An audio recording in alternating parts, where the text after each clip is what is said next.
ये कहानी है उत्तर प्रदेश के एक पुराने लेकिन बेहद सुंदर गांव चतरपुर की, जहां मिट्टी में यादों की महक होती है और हर मोड़ पर कोई न कोई पुरानी कहानी हवा में तैरती मिलती है। चारों ओर फैली हरियाली, शांत तालाब और पीपल के पेड़ों की छाव में लिपटी न जाने कितनी सदियों की चुप्पी। शाम का वक्त था। सूरज धीरे धीरे खेतों के पीछे छुप रहा था और गांव के चौराहे पर मिट्टी की सौंधी गंध के साथ दो पुराने दोस्त रमेश और मोहित खाट पर बैठे बीड़ी सुलगाते हुए किसी अनकहे इंतजार में डूबे थे। याद है मोहित? रमेश की आवाज में उदासी थी, पर उसमें कुछ और भी था, शायद अधूरी उम्मीद। 3 साल पहले जब नितिन और इश्मित को स्टेशन तक छोड़ा था, हम यहीं बैठे थे, और आज जब वो लौट रहे हैं, फिर से यहीं बैठे हैं। कितना अजीब है न ये सब। मोहित ने मुस्कुराने की कोशिश की, पर आंखें बता रही थीं कि मन भारी है। हाँ रहे, अजीब तो है। पता नहीं अब वो कैसे होंगे। शहर आदमी को बदल देता है। चेहरे पर तो वही हंसी होती है, लेकिन अंदर कुछ और ही चल रहा होता है। तुझे क्या लगता है वो बदल गए होंगे? रमेश ने पूछा। मोहित ने खाट से उठकर तालाब की ओर देखा, उस पुराने पीपल के पास जहां कभी चारों बैठते थे। बदल तो हम भी गए हैं रहे, पर हम यहाँ रहकर धीरे धीरे बदले हैं।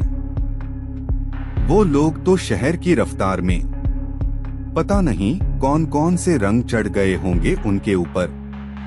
अचानक पीछे से एक गूंजती हुई आवाज आई। ओए मोहित, रमेश, अब भी वैसे ही बातों में खोए रहते हो? दोनों चौंक कर मुड़े और उनके चेहरे पर चमक दौड़ गई। सामने नितिन खड़ा था, हाथ में बैग, हल्की सी दाढ़ी और आंखों में वही पुराना सा अपनापन। उसके ठीक पीछे इश्मित, पहले से थोड़ा लंबा, थोड़ा थका हुआ, लेकिन मुस्कुराहट में वही बचपन की बदमाशी। नितिन, इश्मित, दोनों दोस्त दौड़ते हुए उठे और कसकर गले लगे। कुछ पल ऐसे ही बीते जैसे वक्त थम गया हो। कैसे हो यार तुम लोग? हम तो ठीक हैं। तुम बताओ, गांव के बिना 3 साल कैसे बीते? गांव वही है, बस तुम दोनों नहीं थे। तालाब सूना लगता था, चौपाल भी चुप। अब सब कुछ फिर से जिंदा हो गया लगता है। शहर में सब कुछ है, गाड़ियां, चमक, नए दोस्त, लेकिन यार उस भीड़ में बहुत अकेलापन होता है। वहां की बातों में मिठास नहीं, बस तेजी है। मोहित ने उनके कंधों पर हाथ रखा। तो फिर आ गए हो वापस अपनी असल जगह। चलो पहले माम बाबूजी से मिलते हैं, फिर सारी रात बात करेंगे जैसे पहले करते थे। घर वापसी। नितिन और इश्मित घर पहुंचे। दरवाजे पर माँ खड़ी थी, आंखें नम, लेकिन चेहरा मुस्कुराता हुआ। नितिन, बेटा तू आ गया। नितिन झुककर माँ के पैर छूता है और माँ उसे गले लगा लेती है, जैसे कोई खोया हुआ हिस्सा फिर से जुड़ गया हो। और ये देखो माँ, इश्मित भी आया है। जुग जुग जियो बेटा, अब सब एक साथ खाना खाएंगे। चलो अंदर। रसोई से गरम गरम पूरी की खुशबू आ रही थी, साथ में आलू टमाटर की मसालेदार सब्जी। चारों दोस्त एक साथ बैठकर खाना खाते हैं, और जैसे हर निवाला एक याद के साथ जुड़ा होता है। माँ, आपके हाथ का खाना खाकर तो लगता है जैसे आत्मा तृप्त हो गई। अब जब तक तुम लोग हो, रोज कुछ न कुछ मनपसंद बनाऊंगी। तालाब की तरफ वापसी। रात घिर आई थी, लेकिन आज की रात गांव कुछ ज्यादा शांत था, जैसे हवा में कोई पुराना गीत गूंज रहा हो। चारों दोस्त वही पुराने तालाब की तरफ निकले, जहां बचपन की हजारों यादें बसी थीं। पीपल के नीचे एक छोटा सा बोन फायर जलाया गया। चारों उसकी गर्माहट में बैठ गए। अब बता यार, शहर में क्या क्या देखा? इश्मित थोड़ा चुप रहा, फिर बोला, वैसे तो सब कुछ देखा, लेकिन एक चीज है जो बताने में हिचक होती है। क्या? कुछ चीजें सिर्फ अनुभव की जा सकती हैं, समझाई नहीं जाती, लेकिन हम दिखा सकते हैं। नितिन ने बैग में से एक डायरी निकाली, पुरानी जली सी कोनों पर राख जमी हुई। ये क्या है? मोहित ने पूछा। नितिन ने धीमे स्वर में जवाब दिया, इस डायरी के साथ कुछ जुड़ा है, कुछ ऐसा जो सिर्फ शहर की रोशनी में दिखता है, लेकिन उसका साया गांव तक पीछा कर लाया है। मोहित और रमेश की हंसी थम गई। रमेश ने धीरे से पूछा, क्या हुआ था 3 साल में जो तुम्हारी आंखों में इतना डर भर गया है नितिन? नितिन ने आंखें उठाईं और पहली बार उसकी मुस्कुराहट के पीछे एक सच्चा डर दिखाई दिया। तालाब के किनारे चारों दोस्त बोन फायर के पास बैठे थे।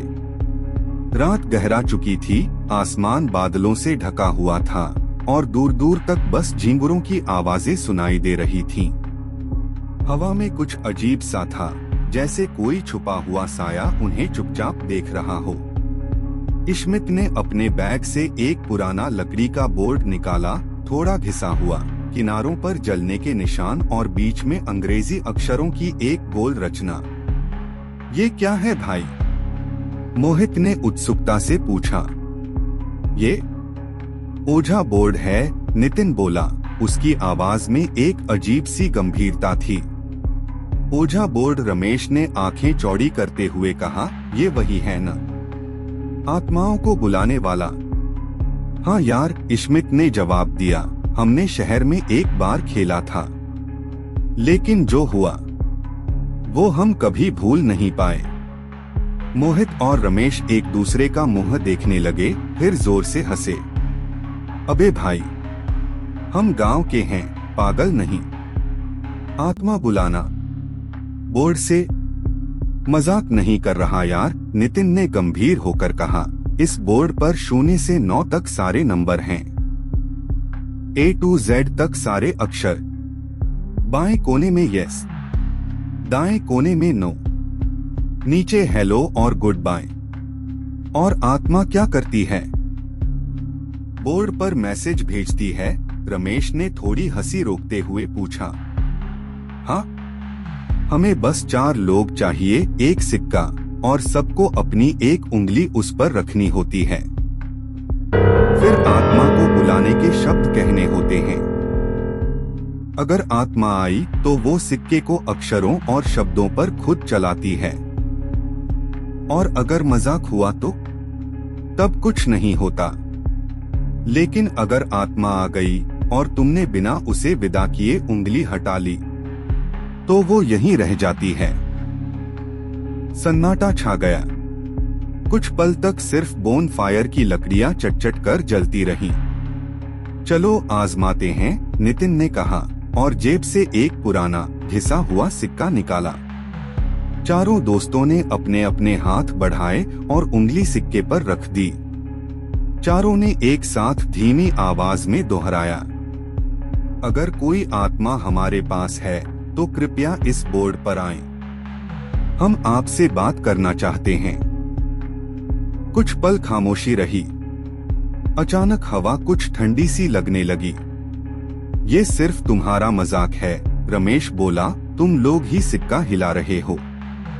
लेकिन तभी सिक्का खुद ब खुद हिलने लगा, धीरे से, फिर थोड़ा और तेज, और सीधे हेलो पर जाकर रुक गया।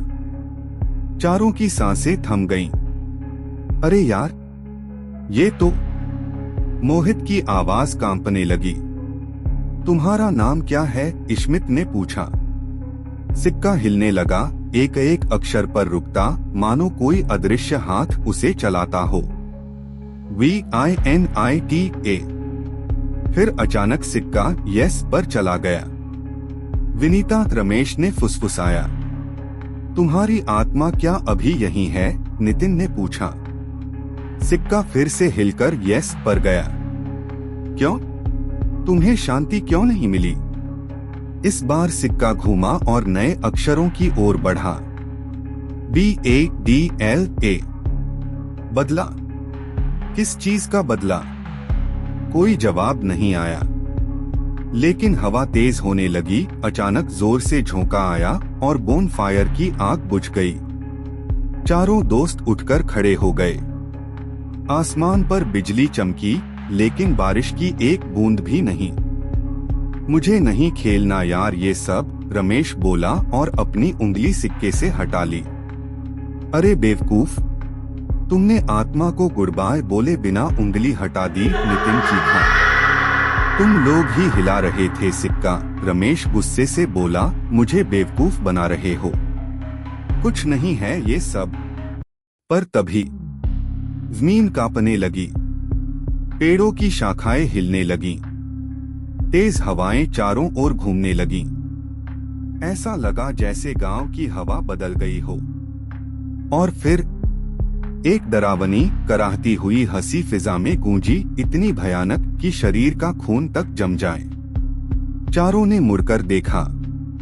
तालाब के दूसरे किनारे पर एक औरत खड़ी थी, लाल साड़ी में, बाल बिखरे हुए, चेहरा इतना विकृत कि पहचानना मुश्किल। उसकी आंखें जल रही थीं, लाल आग जैसी। उसके पैरों के नीचे की मिट्टी काली पड़ने लगी थी। वो वही है, इश्मित चीखा विनीता। और तभी उस औरत ने धीरे से हाथ उठाया और उसकी उंगलियां उल्टी थीं। भागो भागो, भाग यार। इश्मित की आवाज कांप रही थी, जैसे उसके गले में कोई चीख फंस गई हो।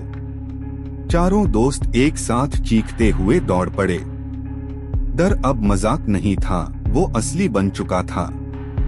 उनके पैरों ने जमीन को छोड़ दिया था, सांसें उखड़ने लगी थीं, लेकिन वो हिम्मत नहीं हारे।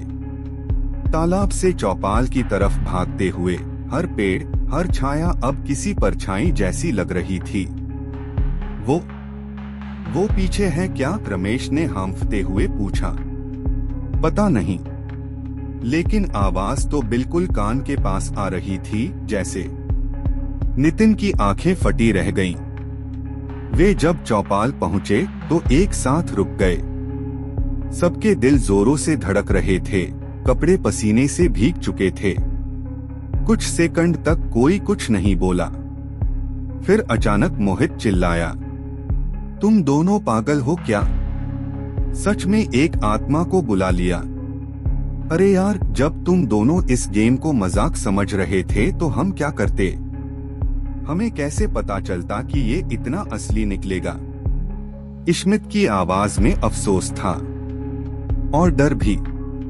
अब बहुत हो गया, चलो इस बात को यहीं खत्म करें। सब अपने अपने घर जाओ, किसी को कुछ मत बताना, नितिन ने सख्त लहजे में कहा।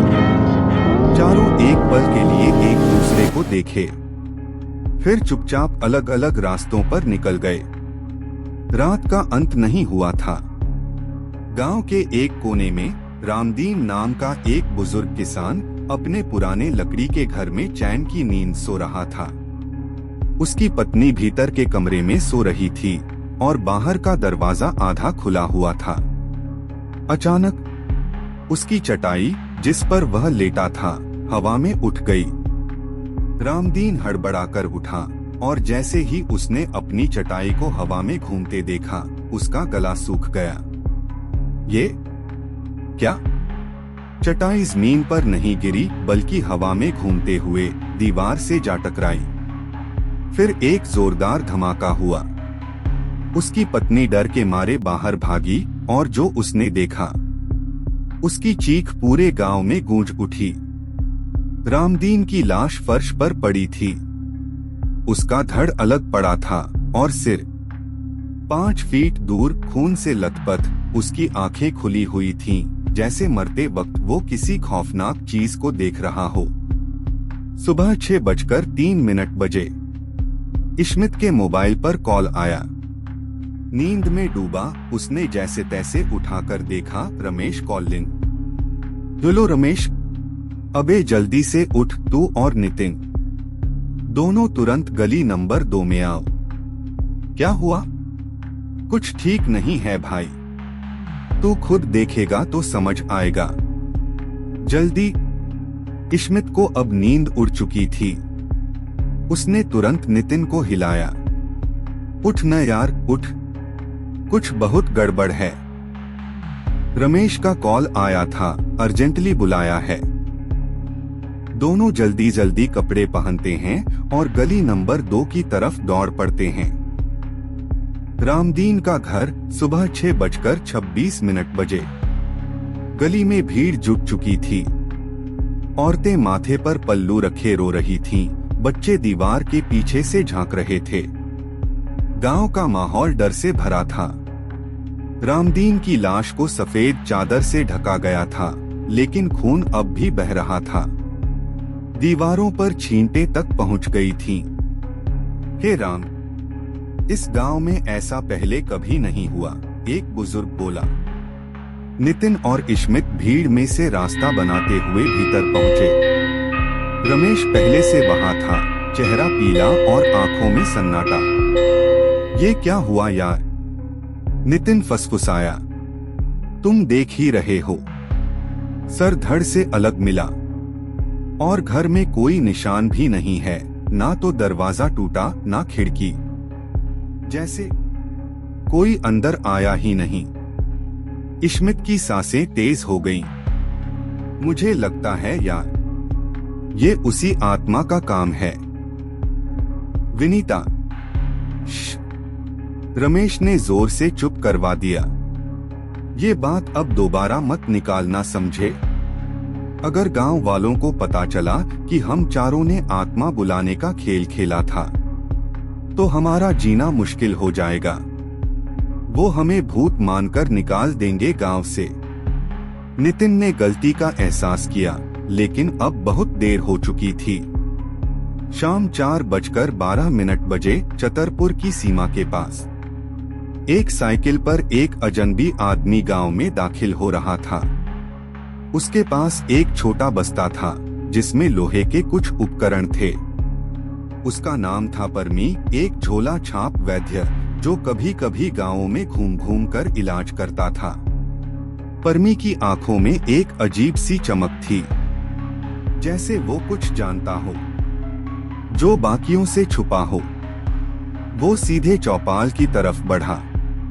उसके आने के साथ ही गांव की हवा में कुछ और गाढ़ा हो गया, जैसे कोई और साया अब गांव में प्रवेश कर चुका था। ओ जी, आज तो किस्मत खुल गई।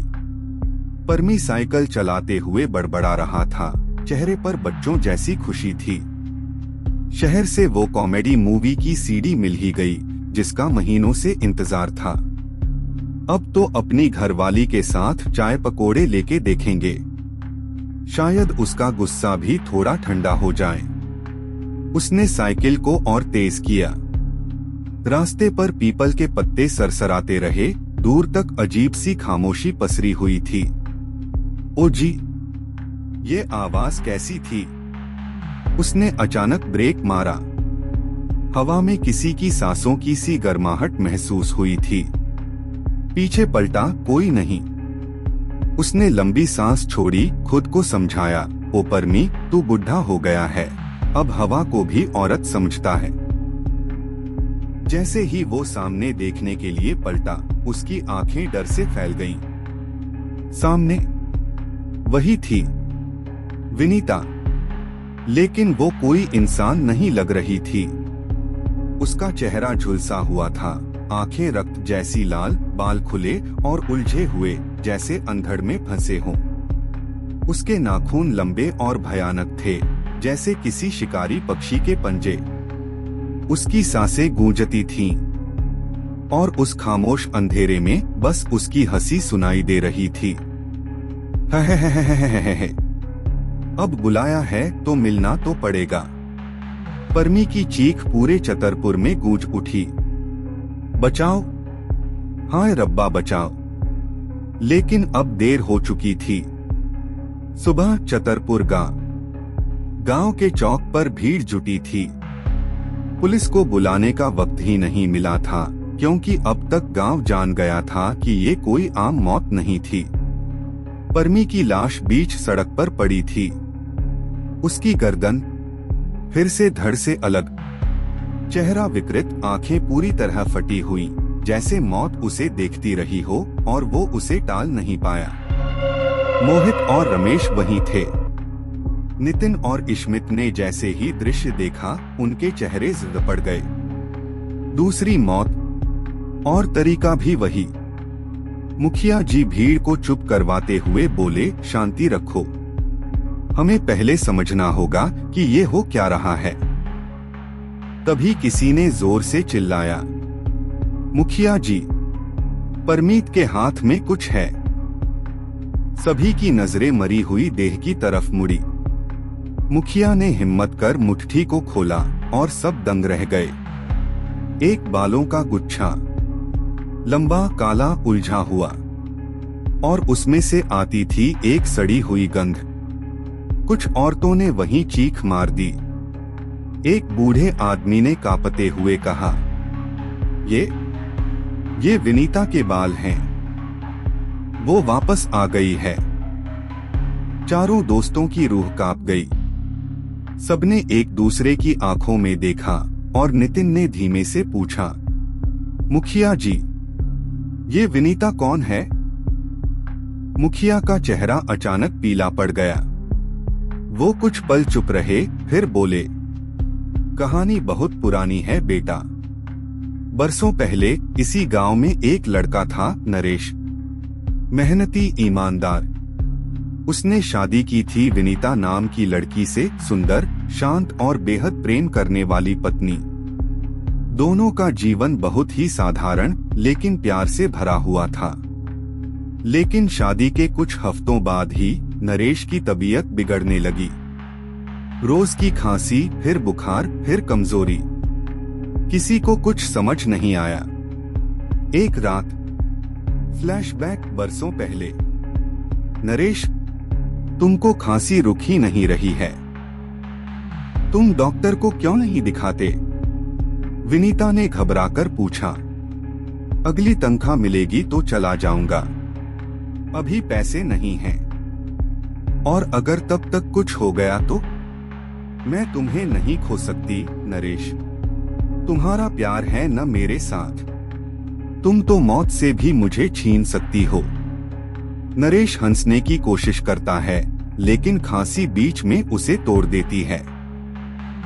विनीता की आंखों में आंसू भर जाते हैं। वो उसके मुंह पर हाथ रखती है। ऐसी बात मत करो। दिन बीतते गए। अब नरेश बिस्तर से उठ भी नहीं पाता था। बस, अब मैं कुछ नहीं सुनूंगी। विनीता एक दिन अचानक घर से निकलती है और दौड़ते हुए गांव के वैद्य को बुला लाती है। लेकिन जब दोनों वापस आते हैं, नरेश की आंखें हमेशा के लिए बंद हो चुकी थीं। नरेश, उठो, वैद्य जी आए हैं। उठो न। विनीता जमीन पर गिरती है। उसके चीख में पूरा गांव डूब जाता है। वर्तमान चतरपुर।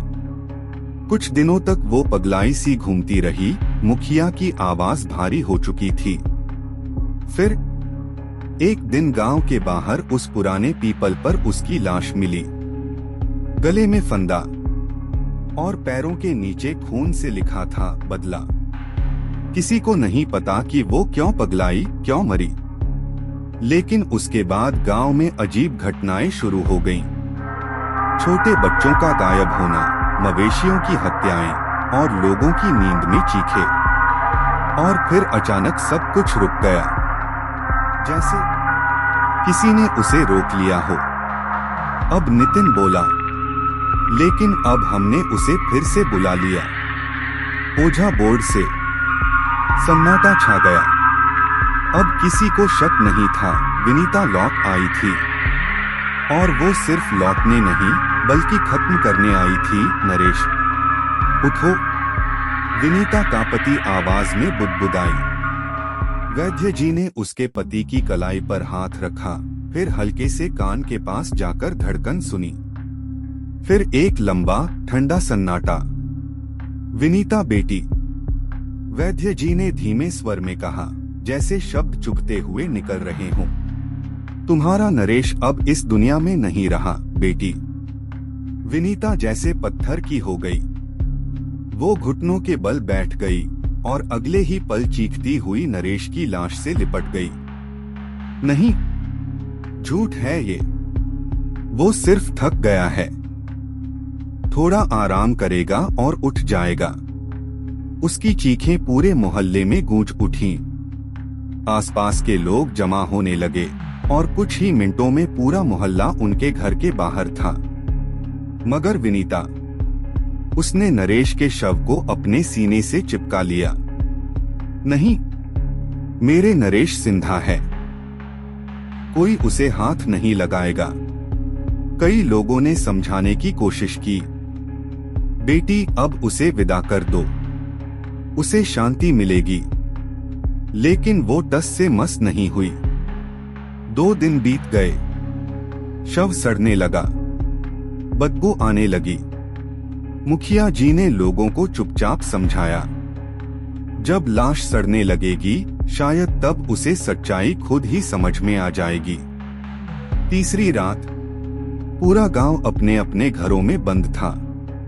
लेकिन विनीता अभी भी नरेश की लाश से लिपटी थी। उसकी आंखें अब शून्य हो चुकी थीं। होठों पर एक अजीब सी मुस्कुराहट थी। और तभी एक फुसफुसाती हुई आवाज उसके कानों में आई, तुम्हारा प्यार मेरे साथ है ना? तुम तो मुझे मौत से भी छीन कर वापस ला सकती हो। ये वही शब्द थे जो नरेश ने कभी कहा था। विनीता के चेहरे पर अचानक एक भयावह विकृत मुस्कुराहट फैल गई। उसकी आंखों की पुतलियां ऊपर को पलट गईं और वो धीरे से फुसफुसाई, हाँ, मैं करूंगी, चाहे जो भी कीमत चुकानी पड़े। अगली सुबह खबर आई, पास के गांव बिरजापुर का एक युवक बिरजो मरा हुआ पाया गया। लेकिन उसकी मौत सामान्य नहीं थी। उसका सिर धड़ से अलग था, शरीर से सारा खून गायब और मुट्ठी में बंद थे कुछ लंबे उलझे हुए बाल। और सबसे भयानक चीज, नरेश की लाश अब अकेली नहीं थी। वो उसी जगह पड़ी थी, लेकिन अब उसका पूरा शरीर खून में नहाया हुआ था। गांव में हड़कंप मच गया। अरे ये क्या किया इस औरत ने? बिरजो को मारकर उसके खून से अपने पति की लाश को नहलाया। लोग चिल्ला उठे। कई औरतें रोने लगी, विनीता ये तुमने क्या किया? और उस भीड़ के बीच विनीता खड़ी थी, आंखें लाल, चेहरे पर पागलपन।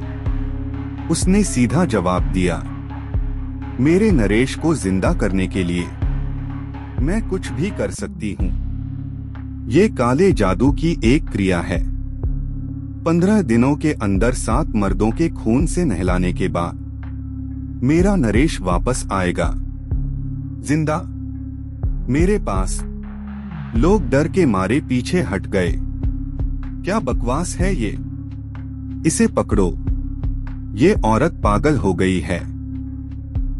लेकिन तब किसी ने नहीं सोचा था कि उस औरत में अब कोई इंसानी ताकत नहीं बची थी। विनीता ने अपने कमजोर कंधों पर नरेश की लाश को उठाया और अगले ही पल खिड़की से कूदकर भाग निकली। हाय राम, एक औरत में इतनी ताकत, ये तो काली विद्या है।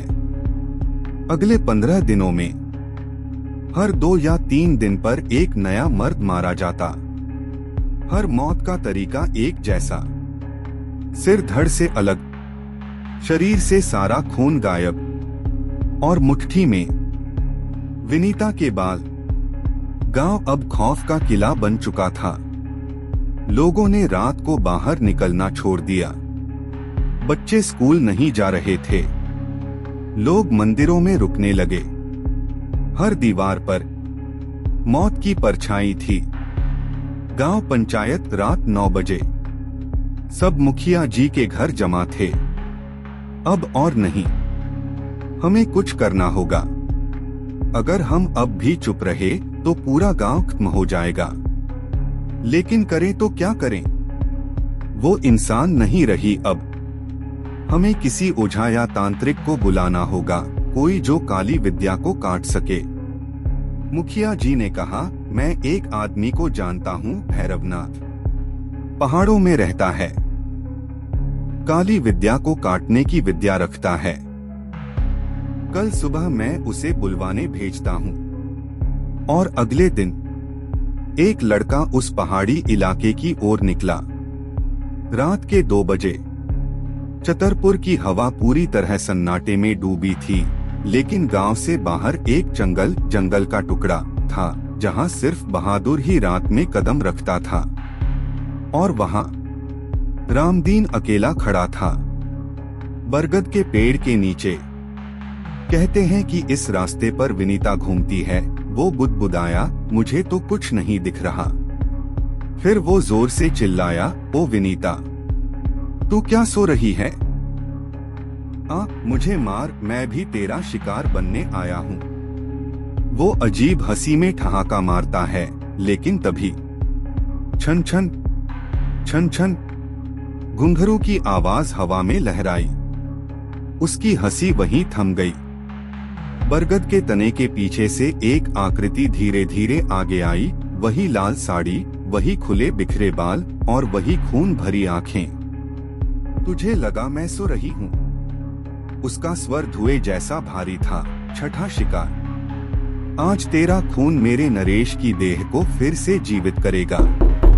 लेकिन तभी अब बहुत हुआ। रामदीन के पीछे से एक मशाल जली और उसके साथ गांव के दर्जनों लोग सामने आ गए। सभी के हाथ में लाठी, त्रिशूल, अग्नि। उनके बीच खड़ा था तांत्रिक बाबा भैरवनाथ। पकड़ लो इसको। चारों तरफ से रस्सियां फेंकी गईं, मंत्र गूंजे और तांत्रिक ने हवन से राख निकालकर आकृति पर फेंकी। विनीता चीखी, हवा तेज हो गई, लेकिन वो पकड़ी गई। छोड़ो मुझे, मैं अपने नरेश को वापस लाऊंगी। मुझे मत रोको। बता, नरेश की लाश कहाँ है? भैरवनाथ ने दहाड़ते हुए पूछा। नहीं, मैं नहीं बताऊंगी। जब तक उसका अंतिम संस्कार नहीं होगा तो ये हत्याएं करती रहेगी। अगर मैं 7 को नहीं मार पाई तो अगली 15 रातों में 7 और मर्द मरेंगे। पागल हो गई है ये। गांव वाले अब और सहन नहीं कर पाए। क्रोध में आकर उन्होंने पत्थरों से उस आत्मा पर हमला कर दिया। विनीता चीखी, चीखें तेज होती गईं, फिर एक जोरदार झटका और सब शांति।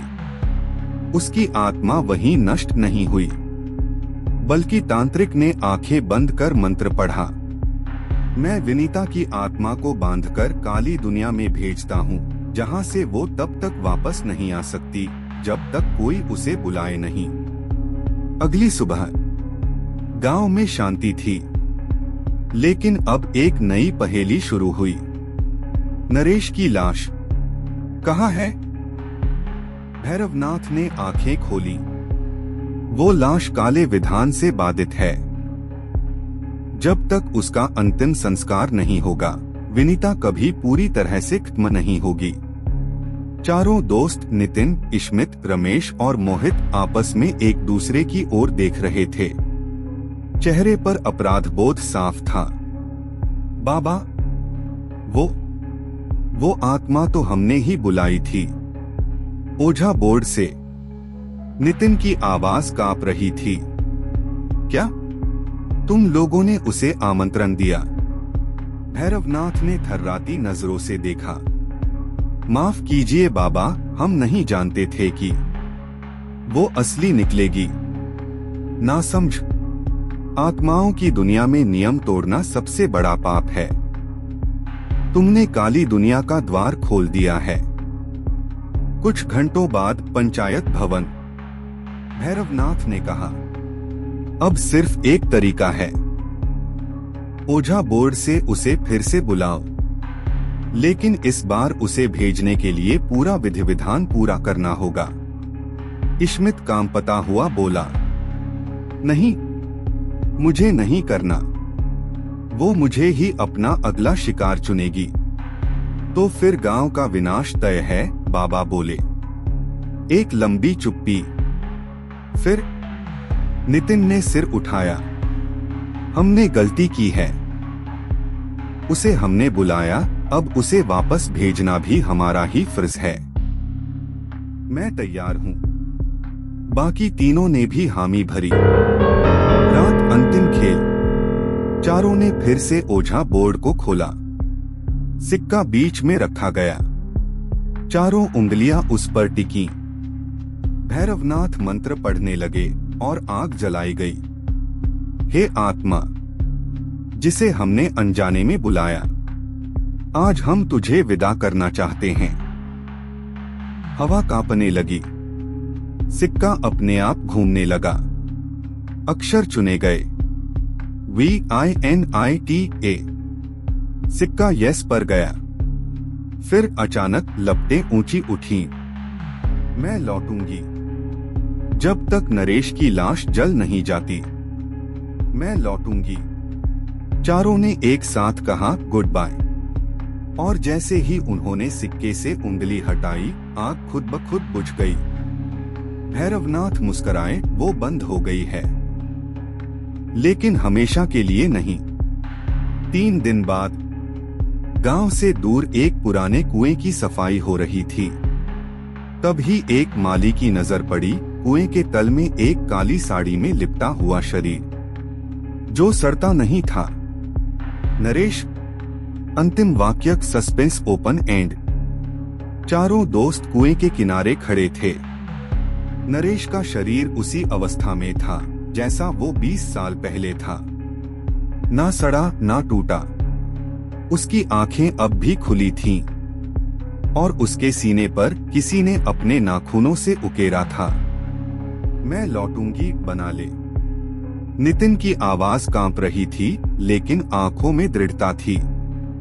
अरे रमेश, गांव के लोग हमारी वजह से खतरे में हैं।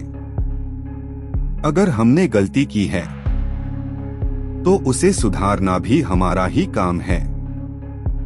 हमें ये करना ही पड़ेगा यार। रमेश चुपचाप खड़ा रहा। उसका चेहरा डर, उलझन और गुस्से से भरा था। मुझे कुछ नहीं करना और तुम भी ये पागलपन छोड़ दो। मुझे अपने घर जाना है। रुक रमेश, प्लीज। लेकिन रमेश बिना एक शब्द कहे मुड़ गया और भीड़ से निकलकर अंधेरे में खो गया। नितिन ने गहरी सांस ली, फिर मुखिया जी की ओर मुड़ा। मुखिया जी, हमें एक बार फिर से वही करना होगा जैसे पहले विनीता की आत्मा को बांधा गया था। हमें उसे पकड़ना होगा। मुखिया जी ने थके हुए स्वर में पूछा। पर अब कैसे बेटा? अब वो केवल औरत नहीं, एक आत्मा है। भटकी भटकी नहीं, प्यासे खून की भूखी। हम ओझा बोर्ड की मदद से उसे फिर बुला सकते हैं, इश्मित बोला। ओझा बोर्ड? वो क्या होता है? गांव के बड़े बूढ़े, औरतें, बच्चे सब जिज्ञासु थे, लेकिन उनके चेहरे पर डर साफ झलक रहा था। तभी इश्मित ने धीरे से अपने थैले से ओझा बोर्ड निकाला। लकड़ी का पुराना बोर्ड जिस पर अंक और अक्षर खुदे हुए थे। Yes, no, hello, goodbye सब कुछ जगह पर था। और एक पुराना सिक्का। गांव वाले हैरान थे। किसी ने ऐसा कुछ पहले कभी नहीं देखा था। ये है ओझा बोर्ड, इश्मित बोला। इसके जरिए आत्माओं को बुलाया जा सकता है, लेकिन उन्हें भेजने के लिए पूरा विधि और मनोबल चाहिए। रात गहराती जा रही थी। गांव की चौपाल पर अग्नि की रोशनी में तीनों, नितिन, इश्मित और मोहित, ओझा बोर्ड के चारों ओर बैठे। चारों तरफ सन्नाटा। विनीता की आत्मा जहां भी है, हमारे पास आओ, हम तुमसे बात करना चाहते हैं।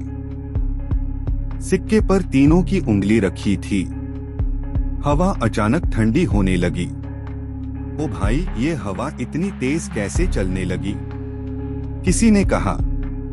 हवा से आग लहराने लगी और राख उड़कर आसमान में घुल गई। तभी एक काली परछाई उठी, धुएं के गुबार से एक आकृति बनी। विनिता। उसकी आंखें लाल थीं, उसकी साड़ी अब लपटों में लिपटी लग रही थी। तुमने फिर से मुझे बुलाया। भीड़ कांप उठी। कुछ लोग पीछे हटने लगे। तभी इश्मित हिम्मत कर बोला, हाँ, इस बार तुम हमारे काबू में हो। हमने बुलाया है और हम ही तुम्हें वापस भेजेंगे। विनिता की हंसी गूंज उठी। तुम्हें लगता है कि मैं तुम्हारे काबू में हूँ? उसने पास खड़े एक आदमी को झपट लिया, अपने कंधे पर डाला और एक छलांग में भीड़ से बाहर निकल गई। पकड़ो, पकड़ो उसे, मुखिया जी चिल्लाए। नितिन तुरंत ओझा बोर्ड उठाया और गांव वाले मशाले लेकर दौड़े। जब हमने ओझा बोर्ड से आत्मा को बुलाया है तो वह हमारे वश में क्यों नहीं? मोहित ने भागते हुए पूछा। इश्मित हांफते हुए बोला, शायद इसलिए कि पिछली बार रमेश भी हमारे साथ था और इस बार वो हमारे साथ नहीं। मतलब आत्मा को पूरी तरह बांधने के लिए चारों का साथ होना जरूरी है। शायद हाँ। और अब देर हो रही है। गुफा चतरपुर के बाहर। विनिता आंधी की तरह दौड़ती हुई गुफा के भीतर गई। वहां एक गहरे टीले पर नरेश का शव पड़ा था, अब भी ताजा, खून से नहाया हुआ, मानो जिंदा शरीर सो रहा हो। जिस आदमी को वो कंधे पर लाकर लाई थी, अब उसका सर धड़ से अलग पड़ा था। खून चारों तरफ बिखरा था। अब मेरा नरेश जिंदा होगा। विनिता की आंखें अब जल रही थीं। वह जोर जोर से संस्कृत के किसी भयानक मंत्र का जाप करने लगी। गांव वाले और तीनों दोस्त जैसे ही गुफा में पहुंचे, उनकी रूह कांप गई। भयावह दृश्य। चारों तरफ दीवारों पर तंत्र के चिन्ह थे, लाशें थीं और एक औरत जो अब इंसान नहीं लगती थी, एक पिशाचिनी बन चुकी थी। मुखिया जी ने चिल्लाकर कहा, तुम शहरी लड़कों की वजह से हम सब खतरे में हैं। अगर नरेश आज जिंदा हुआ तो वो मानव नहीं, एक शैतान बनकर लौटेगा और फिर हम सब मारे जाएंगे। ये सुनकर नितिन के चेहरे पर गहरा पश्चाताप उभरा। हमें माफ कर दो मुखिया जी, हम नहीं समझ पाए कि एक खेल कितना खतरनाक हो सकता है। हमें माफ कर दीजिए मुखिया जी, हमें नहीं पता था कि ये खेल हमारी जान पे बन आएगा। नितिन की आवाज कांप रही थी, आंखों में पश्चाताप और शरीर थरथराता हुआ। मुखिया कुछ बोलते इससे पहले ही रमेश वहां दौड़ता हुआ आया, उसका चेहरा पसीने से तर और आंखें लाल। चलो चलो जल्दी, उसने चिल्लाया, अब भी वक्त है। विनिता की आत्मा को वापस भेज सकते हैं, नहीं तो सब खत्म हो जाएगा। ये सुनते ही नितिन और इश्मित की सांसें लौट आईं। वे एक दूसरे की तरफ देखे और फिर सिर हिलाया। रमेश ने ओझा बोर्ड उठाया, झाड़ पोंछ कर बीच में रखा। सभी ने फिर से घेरा बनाया और एक गहरा मौन चारों ओर छा गया। विनिता की आत्मा इश्मित ने धीरे से बोला, हमने तुम्हें बुलाया था, अब हम ही तुम्हें विदा कर रहे हैं। आओ सामने आओ। चारों ने कॉइन पर उंगलियां रखी और आंखें बंद की। विनिता की आत्मा, हमारे काबू में आओ, हमारे काबू में आओ, वे मंत्र की तरह दोहराने लगे। तभी अचानक चारों ओर हवाएं तेज होने लगीं, जैसे आसमान की सांसें भारी हो गई हों। सूखी घास जमीन से उड़ने लगी और ओझा बोर्ड पर रखी मोमबत्ती की लौ एकदम नीली हो गई। बचकर रहना, रमेश फुसफुसाया, वो आ रही है। धुआं उठा, एकदम काला, और उसके बीच से एक अजीब सी आकृति उभरी, बाल उलझे हुए, आंखें गड्ढों जैसी खाली और उसका मुंह खुला हुआ जैसे कोई चीख भीतर ही घुट गई हो। तुम लोगों को लगा था मैं वापस चली जाऊंगी? उसकी आवाज आई जैसे किसी पुराने रेडियो से टूटी बिखरी। मैं इस दुनिया को छोड़ने नहीं आई, मैं तो वापस लाने आई थी नरेश को। तू अब हमारे काबू में है। मोहित ने साहस कर कहा, तू कुछ नहीं कर सकती। हमने तुझे बुलाया था, अब तुझे भेज भी हम ही रहे हैं। बोलने से क्या होता है? विनीता चीखी और अपनी सूखी उंगलियां इश्मित की तरफ बढ़ाई, लेकिन जैसे ही उसकी उंगली पास आई, एक अदृश्य दीवार उसे पीछे फेंक देती है। ओझा बोर्ड उसे बांध रहा है। रमेश फुसफुसाया, चलो अब। नितिन चिल्लाया, उस पर नियंत्रण पाने से पहले उसे विदा करो। गुड बाय उन्होंने एक साथ कहा और कॉइन को गुड बाय की ओर खिसकाया। जैसे ही कॉइन उस अक्षर पर पहुंची, विनीता की आत्मा एक डरावनी चीख के साथ तड़प उठी। उसका शरीर हवा में कांपने लगा, आंखों से खून जैसे बहने लगा और वह एक भंवर में बदलकर गायब हो गई। शांति छा गई, सिर्फ ओझा बोर्ड के ऊपर उड़ती धूल रह गई। भगवान का शुक्र है, इश्मित ने कहा और जमीन पर गिर पड़ा। गांव वाले धीरे धीरे पास आए और सबकी आंखों में राहत के आंसू थे। तुमने हिम्मत दिखाई बच्चों, मुखिया ने कहा, हम सबका जीवन बचा लिया तुमने। अब एक बुजुर्ग ने कहा, अब नरेश का अंतिम संस्कार कर देना चाहिए ताकि उसकी आत्मा शांति से जाए। लेकिन तभी जमीन कांपने लगी। एक तेज गड़गड़ाहट हुई और ऊपर से भारी पत्थर गुफा की छत से गिरने लगे। भागो! रमेश चिल्लाया, गुफा गिर रही है। सब लोग जान बचाकर भागने लगे। जैसे ही वे बाहर पहुंचे, एक विशाल पत्थर गिरा और गुफा का मुंह पूरी तरह बंद हो गया। सन्नाटा। अब कोई अंदर नहीं जा सकेगा, मुखिया बोला। नरेश की लाश अब उसी अंधेरे में मिट्टी हो जाएगी और विनीता वापस आने लायक नहीं रहेगी। अगले दिन सुबह नितिन और इश्मित गांव की सरहद पर खड़े थे। हम चलते हैं अब, नितिन ने कहा। जैसे ही कोई और परेशानी हो हमें बुला लेना, इश्मित ने मुस्कुराकर कहा। बस आई और दोनों उसमें बैठकर निकल गए। गांव धीरे धीरे फिर सामान्य जीवन में लौट आया। लेकिन उसी रात गांव के 4 अजनबी आदमी एक जली हुई लालटेन के नीचे बैठे थे। ओझा बोर्ड सामने रखा था। हवा में अजीब सी ठंडक थी। क्या सच में हमें ये करना चाहिए? एक ने डरते हुए पूछा। मुझे मेरी बीवी से बात करनी है। दूसरा बोला, उसकी आंखें भीग चुकी थीं। ठीक है, लेकिन अगर कुछ गलत हुआ तो? तीसरे ने ओझा बोर्ड पर सिक्का रखा। सभी ने उंगलियां रखीं। नंदनी की आत्मा जहां कहीं हो, मुझसे बात करो, वह बोला। तभी तेज सर्द हवा चली, सिक्का हरकत में आया और फिर गुफा के मलबे के नीचे से एक आंख खुली।